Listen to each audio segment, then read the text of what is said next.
Hey guys, welcome back to the next part of our series. Oh, there we go. I had my music on the background. But here we go. Now it's time that we jump on to the next part of our character. This is the final result after we finish at the axe.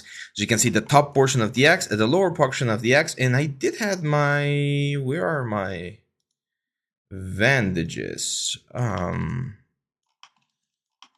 That's really weird. Should be around there, but we did them on the final video, so I'll get them inside of this file if I misplaced them for some reason. So now we're going to jump onto the belt of the character, and we need to do a quick analysis to see how we're going to be working with this, right? So we have all of these things right here. We have the main belt right here.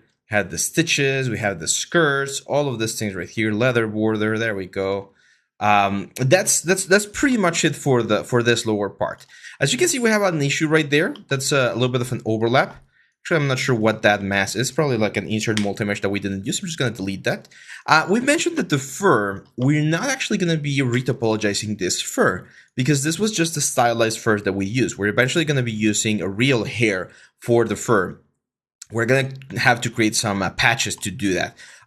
So I'm just going to grab the fur and just hide it because we really don't need it. And this is what we're going to be working with. As you can see, we have all of these guys right here. A couple of issues like that guy right there. Again, these are not the final decimations that we're going to be using. We're going to be using a higher resolution decimation things for elements. And the way we need to think about this is, do we want to have a single mesh out of all of these guys? Or do we want to have multiple meshes, right? And in this particular case, I think the best option is to have a couple of separate meshes, okay? So the meshes are going to be the main belt with all of these guys, okay? And this top part right here. I think it's a good idea to have all of this as a single piece that's going to be rigged to the torso of the character. And then this metallic buckle is going to be a secondary piece, very important.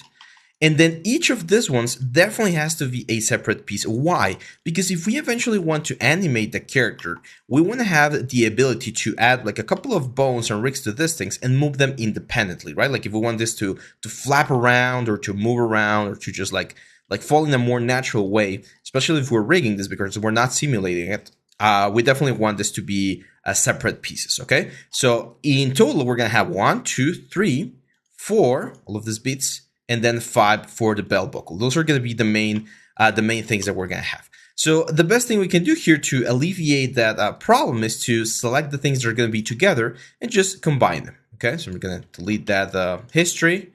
Same thing here. Select all of the bits that we need here on the belt and combine it. Delete history. So we delete all of the empty groups, and then these guys are going to be separate. Now, a big question, what do we do about the stitches? Do we need to like retopologize them independently? Well, if you want to have a super high quality character, then yeah, that might be an option. But in this case, not really. We are going to keep them as separate pieces. Like we're just going to have like big squares on top of them, and the normal map is going to capture the detail. The fact that this have been modeled in will make the bake look way, way better than if we just texture them, because we're going to have ambient occlusion and we're going to have shadows and we're going to have things that are going to give them way more depth. So even though we're not going to be retopologizing each specific stitch, it's still going to make it look way, way better. So all of these pieces, as you might have imagined, we're just going to combine as well. And that's going to be it. It's going to be this leather skirt, this leather skirt, this leather skirt, the belt, and the belt buckle. Those are going to be the main shapes that we're going to be texturing for this particular piece. So I'm going to stop the video right now, and we're going to start on the next one with the top part, with this belt right here. So hang on tight, and I'll see you back on the next one. Bye-bye.